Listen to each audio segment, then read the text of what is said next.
আসসালামু আলাইকুম। আমার নাম মোহাম্মদ হেলাল উদ্দিন। আমার দোকান মহাস্থান বা আমার পাশাপাশি বিকাশ মেডিসিনের দোকান। আমার দোকানের নাম বিকাশের নাম এবং মেডিসিনের দোকানের নাম। আমি এখন বিকাশ এবং নগদের এজেন্ট। আমার কাছে একটা লোক আসছে বিকাশ থেকে ক্যাশ আউট করার জন্য। উনি বলতেছে যে আপনার কাছে বিকাশে 22,000 টাকা ক্যাশ আউট করা যাবে কিনা নগদ থেকে। হ্যাঁ, করা যাবে। তারপর আমি বিকাশের কি আমার ব্যালেন্স আছে কিনা সেটা দেখলাম, টাকা গুনে দেখলাম। দেখার পরে উনি একটা ভুয়ো মেসেজ দিল আমাকে যে 22,300 টাকা আপনার অ্যাকাউন্টে ঢুকছে 49 নাম্বার থেকে, ওই টাকাটা আমাকে দেন। তারপরে আমি ওনাকে জিজ্ঞেস করলাম যেহেতু বেশি অ্যামাউন্ট, যে টাকা কে পাঠাচ্ছে, কোথা থেকে পাঠাচ্ছে, কে হয় আপনি? উনি বলে যে আমার ভাইরা।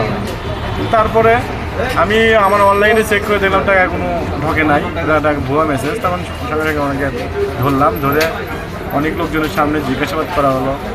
এবং জিনিসটাকে শিক্ষা নেওয়া সবার দরকার যে আসলে এরকম অনেকভাবেই বিকাশ থেকে নগদ থেকে প্রতারক হচ্ছে, আমরা প্রতারিত হচ্ছে। এর আগেও আমি 24,000 টাকা প্রতারণায় 16,000 টাকা জরিমানা দেওয়া লাগছে। কিন্তু এই আমার কথা বলার উদ্দেশ্য একটাই, সবাই সাবধান হয়ে যান, পরবর্তী যেন এরকম কেউ বিপদে না।